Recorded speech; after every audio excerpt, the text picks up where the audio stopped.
Thanks, Chris, and good morning. I wanted to start first by acknowledging the Wurundjeri people. I know he has left the building, but just to acknowledge those people and the land on whom we stand today, for allowing us the space to share our ideas.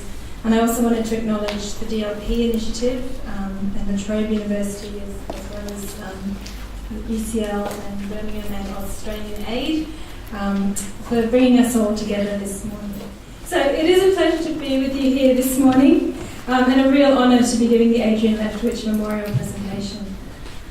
I first learnt about Adrian Leftwich's work and his enormous impact on the thinking about politics and development when I was involved in Drivers of Change analysis in Vanuatu in 2007 as an AusAid officer. That tool, the Drivers of Change tool, helped us unpack the politics around Vanuatu's national development landscape at the time. And it really had a bearing on how we did programming in AusAid in Vanuatu. It was a turning point for me in my career personally, because being from Vanuatu, I was very familiar with the fact that we deal with politics in everyday life. We're always negotiating and navigating community politics, relationships. And through the Drivers of Change work, I suddenly realised, oh yes, we can do this as well when we work in development. But I have to admit, I was quite puzzled when Chris Roach approached me to talk about positive deviance at this conference. So I don't consider myself to have a rebellious bone in my body. I am a long-time bureaucrat after all. But how could positive deviance apply to anything that I've been involved in? But on further reflection and what you've heard from Chris this morning, it does make a lot of sense that the unorthodox approaches or the rule breakers can gain a lot more ground in situations where the technical solutions are clearly not enough to fix a problem. Adrian Leftwich famously said that it's not the rules that matter so much as the way the actors play those rules. And so what does positive deviance actually mean in practice, and how does it apply to international development? So Chris Roach posted last month, I think it was, on the topic, and I think he sums up the wide-ranging literature quite well. It's these uncommon but successful approaches. It's what's working against all odds. And perhaps most importantly, I like the title of your blog post, it's the rebels with cause and effect. And I particularly like that last characterization, because it underscores the deliberation that's needed in what could just be normally uncommon behaviour. You could dismiss it as such, but it's actually what's positively or purposely deviant. And it's this consciousness that, in my view, is what we need when we are engaging in the messy world of politics and social change and the power relations around that. So why are we here today thinking about politics, power and positive deviance? Well, just looking around the room, and I know some familiar faces, nice to see you again. I know many of us here are involved in developmental change in some form or another, whether we're development practitioners, diplomats, academics, and we're perhaps currently involved in a change process right now or trying to influence one.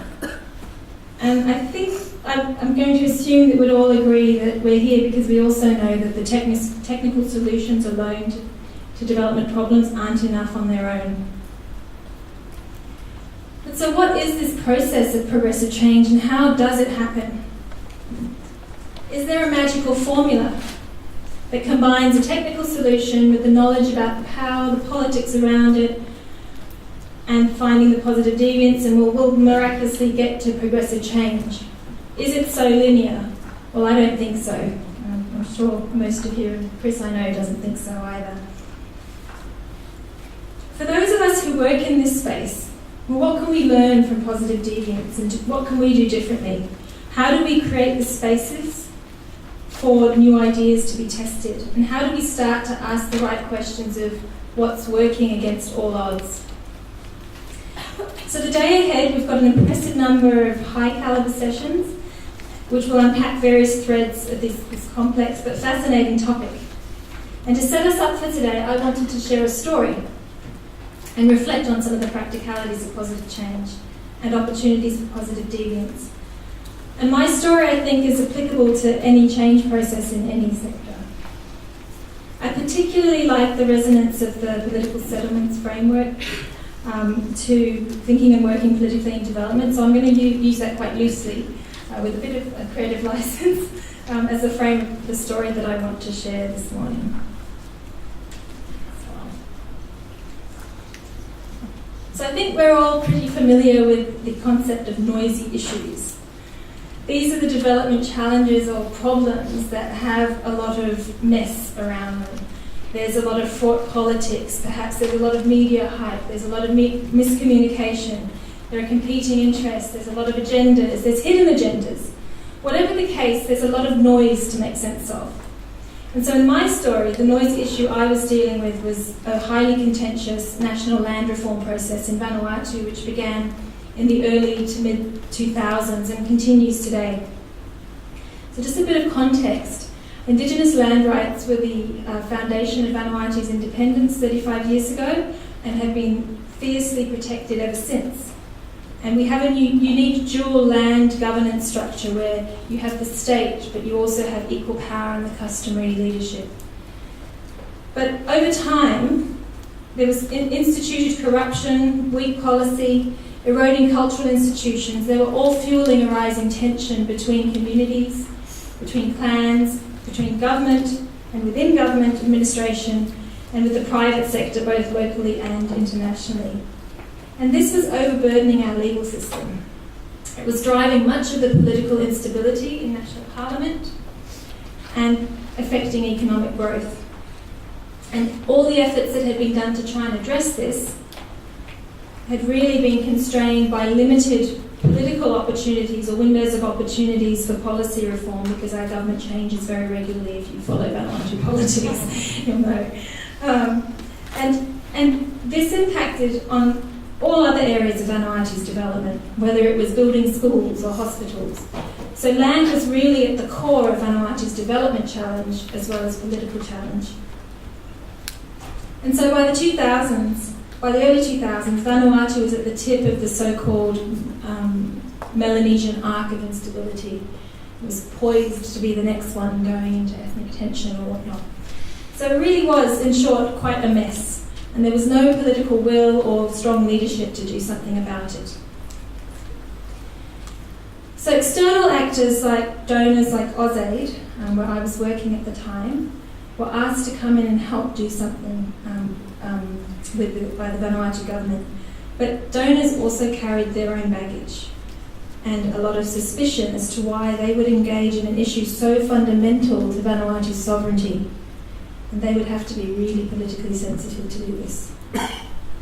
So in order to make sense of this political noise and pinpoint sort of how do you go forward, what is the actual issue with land? When you say land's the issue, but what is the issue?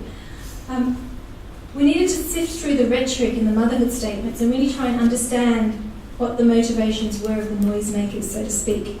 And this is more than just mapping the interests and incentives of the various actors, the elites, the champions, the coalitions. It's also about understanding the role of human agency and the power of different ideas. So in this story, I wear many hats. I was an AusAid official, so I understood the bureaucracy. But I was also an Vanuatu mixed-race woman, a Democrat. I've never had that description before, but thank you. I trained as an anthropologist. I'd worked previously for a bit in government. I was a member of the urban, educated elite. I had wide connections in relation to customary land governance, as well as socially and politically. And in many ways I was, and I still am, a champion for the protection of land rights, and particularly for the recognition of women's land rights. And I had this unique opportunity to influence Australian ODA resources in that way, as well as the direction of Vanuatu's land reforms. So I start from this point of myself, because I believe the knowledge of your own human agency and its limits, and I'll talk about my limits later on, is a fundamental aspect of any political or power mapping and analysis that we undertake. Within AusAid, we were at a milestone in institutional history. In 2006, devolution, for those of you who have followed followed the Australian aid sector for a while, was complete. And so AusAid Vanuatu, the country program, had a lot more say over programming. There was a 2006 Australian aid white paper that identified a Pacific Land Initiative. And the AusAid leadership at the Vanuatu post was innovative and willing to lead many pilots for the agency.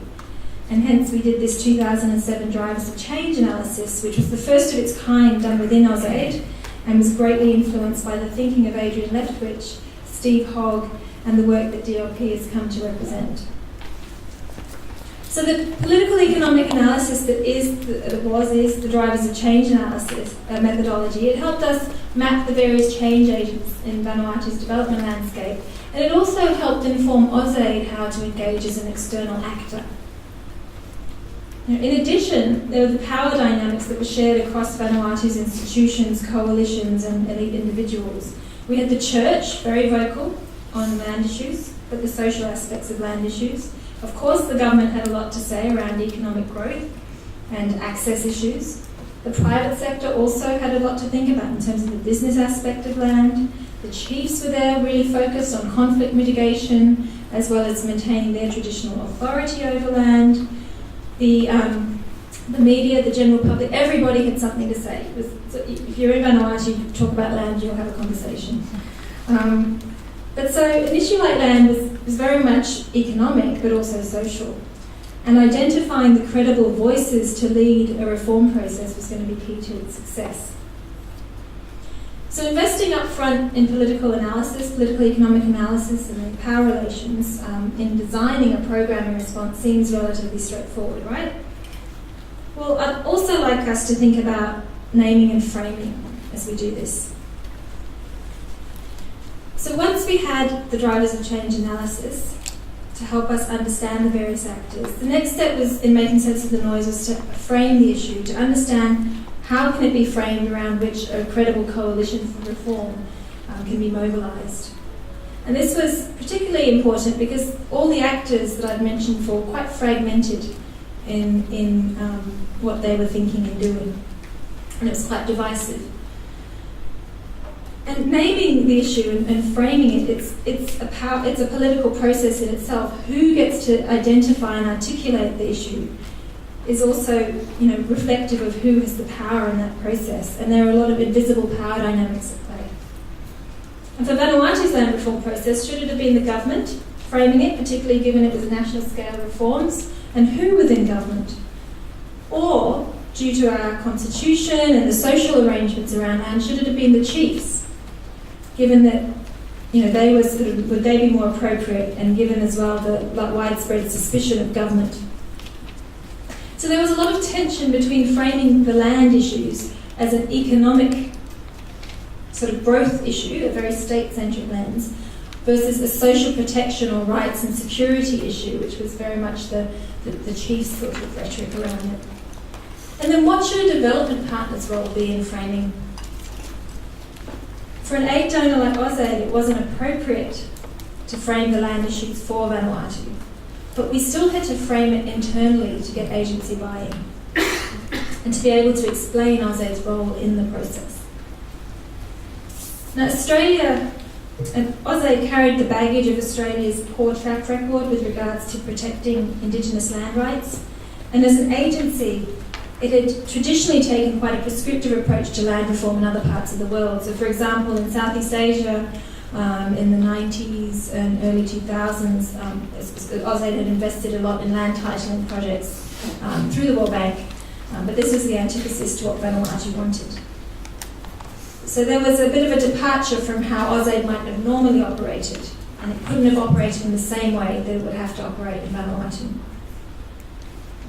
So internally, framing the issue, we had to persuade the AusAid system that the political and reputational risk of Australia not supporting Vanuatu's land reform effort, upon which every other development assistant hinged, was greater than supporting it.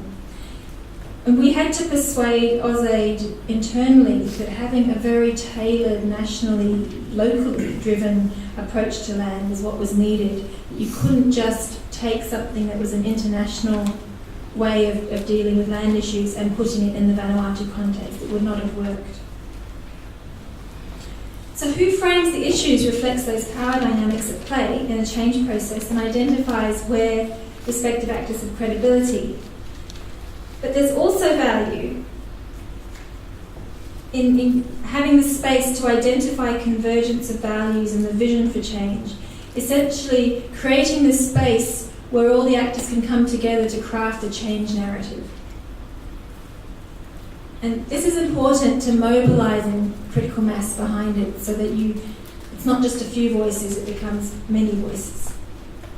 So the narrative of convergence in my story became reforms to strengthen protection of customary land rights and ensure government systems were transparent and accountable. It sounds very simple, very standard, but to actually get that agreement in itself was not simple. Because finding and maintaining convergence on the change narrative is in itself a political process. And it relates not only to the need for inclusiveness to bring in the various actors to find their part in the puzzle, so to speak, but it also relates to how you build credibility of each of the actors in the process. And I'll focus on AusAid for a bit now again, because for a development agency, as an external actor coming in to a very sort of locally driven change process, credibility has to be built and maintained. And it's good for reducing risk to the agency as well if you've got that support. So AusAid achieved this incrementally by investing in relatively small dollar value projects, but with really high political yield. So, for example, for about 7 years, just around the start of my story and well into it, it invested in a custom governance program, so just working with chiefs. And I know some of you in this room have been involved in that as well. And it also spent time and investment in working with the churches for about 5 years or so. And then had been working with women's groups and non-state actors for decades. And in government, it took a softly approach to land by funding a few small, low-risk initiatives after a National Land Summit in 2006, and just starting to build the trust in the way that AusAid was choosing to operate in Vanuatu. And so despite the institutional baggage that had come with AusAid and the sort of history of how it's dealt with land elsewhere, and through the partnership brokering efforts of its own staff, it began to win the trust of the other actors in the reform process, and it eventually actually became invited into the institutionalised power structures in the change process. So, for example, Vanuatu had a high-level ministerially appointed committee called the Land Governance Committee, and AusAid became the donor representative on it for all the other donors working in the space. But all of this is essentially underscoring the time and effort that we need to take in investing in the upfront political economic analysis, the ongoing analysis to make sure we're still on the same page, and a big investment in navigating the political relationship and coalition building and in maintaining that convergence. So it's not a one-off, it's a continuation, ongoing. So the other way that AusAid also built credibility was around providing the space for convergence. And this was basically by bringing the actors regularly together to check in about the narrative. Not only just to check that there was still a convergence in the narrative, but it also was a slow way of building the critical mass needed around the reform process, essentially mobilising the effort. There was also credibility built in these safe spaces to test different ideas. So through the chiefs, for example, let me backtrack. Going back to me and my limits, I was really pushing for women's rights to land, but in a particularly male-dominated context, it was very difficult to get your voice heard. And so because of the downplaying of women's rights the sidelining of it, we had to think about different ways to get that onto the change agenda. And so through a trial gender officer placement within the chiefs, and it was a male gender officer placement, they started to have these pockets of conversation around women's land rights and community group rights to land. And in the context of particularly planned land law reform. And so in that context, we saw a group of chiefs start to emerge as champions for women's rights to land. And this was something that women champions would not have achieved in the same way. And again, that just to remind ourselves of human agency and the limits. Sometimes it's not us that can do it, but those we can influence who can. But that was an example of where there was a safe space for the chiefs to test out some ideas of their views around gender and land and community, and fortunately it paid off. But investing in these safe spaces to test ideas, it's an important part of also creating that space for convergence of narratives, and both are mutually reinforcing. And for those of us who work in development, the opportunity to provide the space for innovation or the platforms for safe fails, it relates greatly to the appetite for risk. And the takeaway here is that we're never going to deviate from technically solid but politically weak programs and solutions if we don't increase our appetite for risk, to try something new and test for different ideas. Adrian Leftwich was a thought leader in how politics is more than just incentives and interests. It's also about the power of ideas and human agency. And supporting positive deviance is about giving these powerful ideas a platform to be tested. So what? This is a precursor for the panel at the end of the day. Well, to conclude my story, by 2012 we had done all the technically and politically inclusive work that could be done in relation to land reform. There was convergence on the reform narrative, there was sympathetic and supportive donors in place, but we still were missing one thing, and we were missing a political champion. We're gender champions now, we're chief champions, we had all kinds of champions, but we didn't have the political champion. Again, because Vanuatu has a history of political instability, and I once worked with 6 different ministers in the space of 1 year, ministers of land, I should say. And we needed this political champion to lead through some major law reform through Parliament, and this ended up being a former Minister for Lands, the Honourable Ralph Regan-Vanu, who might also soon be Prime Minister. But so, the lesson there was we'd painstakingly done everything we could to build this coalition for reform, but we still needed a champion at the end of the day. And again, it's that political dynamic. It's you're constantly moving through the moving feast. So who are the positive deviants in this story? Well, I think you might agree with me now that AusAid was one, both institutionally, but also within AusAid, the Vanuatu Country Program was supported to be a positive deviant, if we think about it through that lens. And AusAid had that challenge of balancing the political sensitivity and the need to manage the political risk for Australia, but also that opportunity to make a real lasting difference on Vanuatu's land sector and development landscape. And I think you might agree with me now that the Malvatunari Council of Chiefs were also positive deviants. They tried out something different, just a few of them to start with, but they managed to really push forward on the gender issues. There is no single profile of a positive deviant. So land politics have changed again in Vanuatu. We're about to reform the reforms. The actors have changed, AusAid is WASAID, and power dynamics have shifted again. We have a new government. Political uncertainty is a fact of life. The political cycle continues and we go on again. I think it's certainly not linear. So what can we do differently? Well, development agencies invest a lot of time in producing very good, technically sound programming solutions.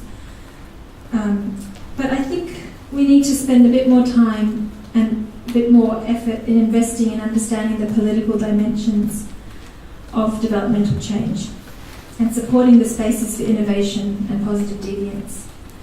And not just as one-off investments, but as a matter of course. So the drivers of change analysis in AusAid, and others might correct me if I'm wrong, Vanuatu was the first one to do it within the agency, and I think there were maybe 2 others, but then it stopped.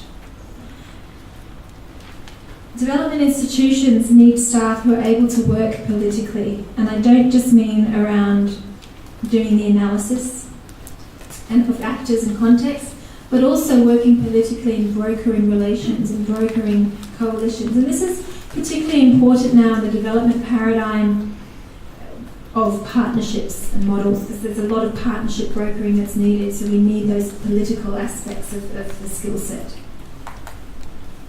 And development agencies need to embed adaptability and flexibility into their practice, increase the appetite for risk a bit more. I know that's always a really hard ask.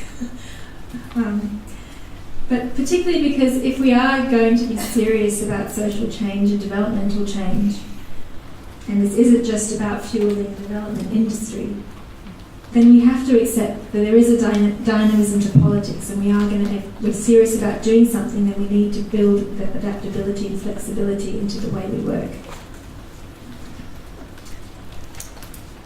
The role of academics and others who spend a lot of time thinking about this body of work, it really needs to be nurtured more. And the great knowledge products that come through DLP, for example, they need to be out there more actively in the public domain and in the thinking and design process as development partners plan their programming. And there is a lot of really good, rich work there. It still could be reached more widely. I'd love to see it resonate a bit more with the UN in the Pacific, for example. I forgot I meant to you. But also it's not, I know we're here talking about the development industry, working in development, but it's not just the development industry that can benefit from all this thinking. There's a plethora of other actors, and I think we need to be doing a lot more outreach with them as well. And then finally, what can you do differently as an individual? Well, I think each of us here needs to have a bit more consciousness about the role that we can play individually, and where our spheres of influence are, and what our coalitions and organisations can play collectively. And I'd like to put the challenge to you to be the positive deviant within the power structures that you operate in. Go and seek the different ideas and build that appetite for risk, and seek to influence those around you to try something a little different.